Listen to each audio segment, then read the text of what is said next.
So where is FEMA and where is the Red Cross? And no, this video is not going where you think it is. I don't blame anybody, especially the victims, for not understanding the roles of these agencies immediately post-disaster. This video is not about what it should be or what we want it to be, but what it is right now. I'd be an idiot to say I was defending either organization, especially with the current environment here on TikTok. But I am a first responder, and I'm just adding in some facts. Now, preppers have been saying for years that the government's not coming to save you. But you don't have to be a prepper to hear what I have to say. In short, the federal government says that you need to have 3 days of stuff to help you survive after a disaster, because it may take them that long to get to you. That wouldn't have helped a lot of people in this situation.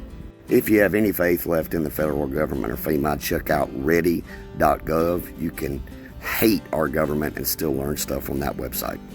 The American Red Cross is made out of mostly volunteers that have jobs, lives, families, and they're all over the country. It's a very large organization. It takes them a minute to mobilize. The first things that are going to be done in the first phase of this disaster, and we're still in it. Things are slower because this disaster is huge. They're going to be doing damage assessments to see where all the damage is at and what resources need to be gotten. They're going to have a trailer set up feeding first responders, local first responders, the ones coming to save you. Not local first responders, the ones coming in from all over the country right now. They got to eat, they got to drink, and they got to train it.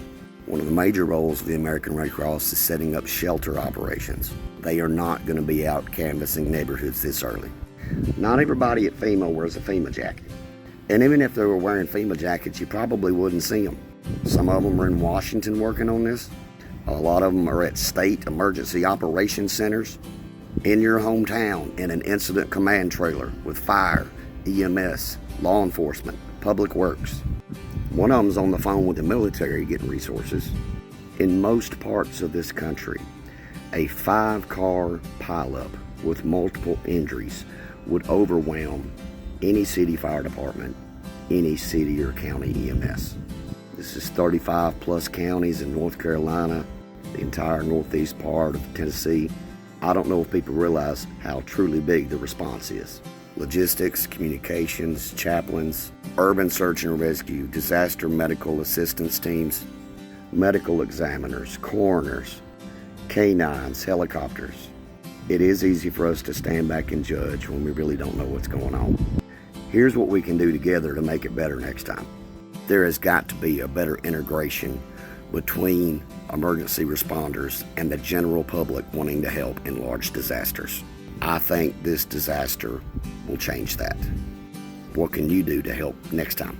You find a local chapter of the American Red Cross and you become a disaster volunteer. You go down to your local Office of Emergency Management and join the CERT team, Community Emergency Response Team.